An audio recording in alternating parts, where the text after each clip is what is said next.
Hi Merja, Hello, Kari. could you tell me a little bit more about the travel experience? Yes, the travel experience is established in 1998, so we are now 15 years old. We have been operating the technical visits now for 9 years, so quite a long time.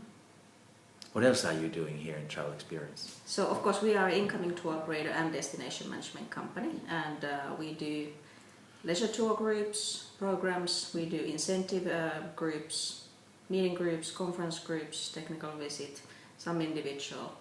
And Finland is of course our main destination, but then we also do some groups, post tours to the nearby countries, meaning Sweden, Norway, Denmark, Russia and Scandinavia, Baltic countries as well. Yes. How much do you have staff? How many staff? Yeah. Currently there are 6 of us year-round, and then in the summertime there's usually a couple more, so summer is our high season. So you're specialized in technical visits? Well, actually our company has some more cornerstones, so we have equal portions of corporate travel incentives, corporates, other ones, and then also leisure groups, and then technical visits is one part. So. How long you have been working in this technical visit programs, especially in China? Well, 9 years at the moment, yeah. So most of the technical visit groups, they do come from China, also some from Japan and other countries, but China is the main market for this. So are these Chinese groups coming fully around? They do come year-round. They used to have more periodicality, like April was the high season and September, October, but now it has changed a little bit, so now also some other times. Yeah. What kind of groups are these technical visit groups? What is the typical Chinese group which is coming here to Finland? Well, technical visit groups, of course, they tend to be governmental organizations, so there's some government people from local authorities, might be also some business people with them. Small groups, they tour around Scandinavia, so they don't usually come to Finland only, but also visit the other countries nearby. They might visit, for example, have a general lecture about city planning, how Helsinki is doing city planning, infrastructure, education system is very popular due to the PISA studies that Finland is quite high on the ranking of the education. So a lot of school visits, visits to the authorities planning the education system in Finland. Environmental protection is a very popular topic as well, and nowadays new things like clean tech technology and elderly care as well is quite popular. How you are handling these technical visit programs? You have a special status between the Helsinki city and Espoo city. Yes, that's municipalities. Right. Yeah, we are the official handling agent for Visit Helsinki and Visit Espoo. So we get the request from the agents. Usually they are wholesalers, agents who are maybe specialized in Scandinavia, and they contact us when they have a group who wants to come on a technical visit. We issue first a reference letter to give the possibility for them to apply for internal passport and internal permission to travel. And then when we get the concrete dates, then we contact the authorities that are part of this process to ask if they can accept this group to come to visit them. And we set the date, we issue an invitation letter, and then if there's any changes to the dates, then we handle them separately. Is there any difference between these reference and invitation letters? Well, reference letter just gives a sort of confirmation that yes, this group is planning to come to Finland, and yes, the authorities in general have a possibility to arrange such a visit, that it's a real thing, so that this is the reason why they're coming to Finland. Whereas the invitation, then it's a concrete promise that the authorities are committed to meet with this group, and then also we sort of like confirm that we are handling the visit, and we are quite strict about following these up, so we also report to the Finnish consular offices in China, so they know that these invitation letters are correct, and also the border authorities then know that these are real. Yeah. Is this report once a month or weekly basis? Or? Weekly basis usually. Yeah. Yes. Yeah. Have you had any challenges with this kind of invitation or reference letters? Well, I suppose the biggest challenge tends to be that the requests are always quite urgent. So once they contact us, it means that the agent usually wants the confirmation very, very fast.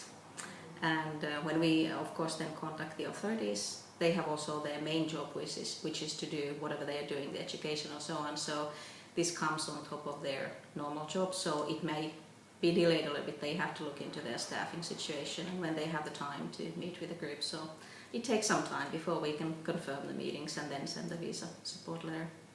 What is your experience? How late you can have this kind of visa or passport ready for the Chinese visitor? Is it like 1 month prior to departure? I would say the process has to be started 1 month or more before. Otherwise, it's quite possible that you run out of time and you will not get the visa in time. Have you done all these contacts with these local departments and cities beforehand about the products, or are they just like ad hoc basis? Most of them are done on a yearly basis, which means that then at the end of the year or in the beginning of the year we contact the authorities who have said that they might be interested in receiving these groups, whether they are committed for the next year or not. So some changes year from year, but at the moment they've been quite steady. Who are your competitors in technical visits? Are those in Finland, other destinations, or could you consider that the other Scandinavian countries are those, or capitals are those competitors? Well, I suppose it's a little bit of both, because most of these groups, they come to Scandinavia as a whole destination. They don't come to Finland only, so they have these technical visits in Finland, Sweden, maybe in Denmark. So although the Scandinavian other countries are competitors to us, but they are also supporting. So if they don't get the technical visits in Denmark or Sweden, they might also not come to Finland. So it's a little bit of both. But of course it is possible also that the agents might contact the authorities directly. So sometimes there's a little bit of crossing information, although the authorities should know that we are the official handling agent and they should come via us. Have you seen any advantages or disadvantages about that Finnair, the National Air Carrier of Finland, is actually having this via Helsinki strategy, that the Finnair is coming directly from China and bring these Chinese to Finland? How you feel about that?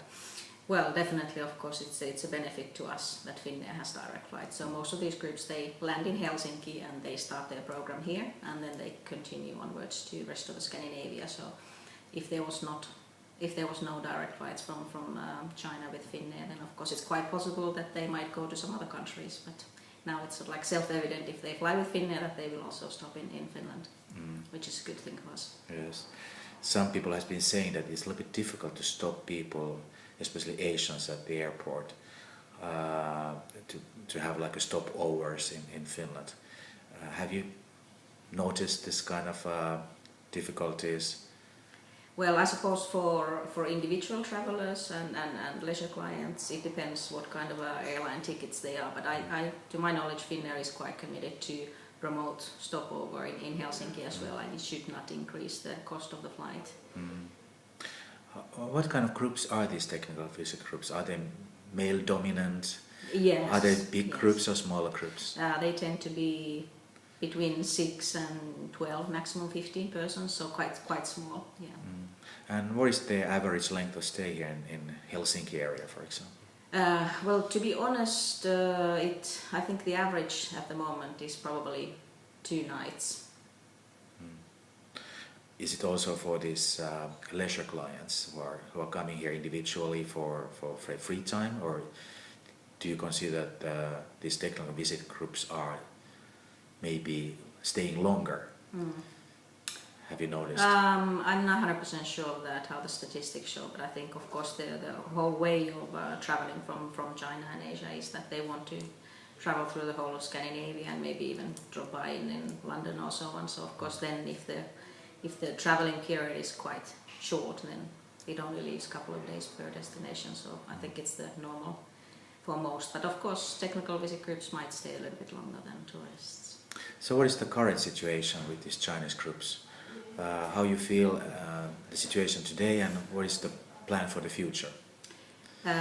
Well, since the president in China asked the government groups to also travel within China rather than always go abroad, the technical visit numbers have gone down quite a lot. So the numbers are not quite as good at the moment, and we are hoping that this will change and the numbers will go up again, but at the moment we are not sure. How about the future? I've seen that still in Finland the bed nights have been increased, so it's more like the leisure clients then who are coming here. That was actually the situation already last year. Yeah, I think it is the leisure business mainly that has gone up, leisure travel. But my hope, of course, is that then these technical visit groups, they will also get in a more serious level some information about Finnish export industry. For example, if they come to visit a Finnish school system, that then there is this education export project in Finland where they're trying to also export the knowledge, know-how of Finnish education system, and clean tech also. So I would hope that there would be some cooperation among travel business and then the export industry. Thank you, Merja, for this interview. Thank you.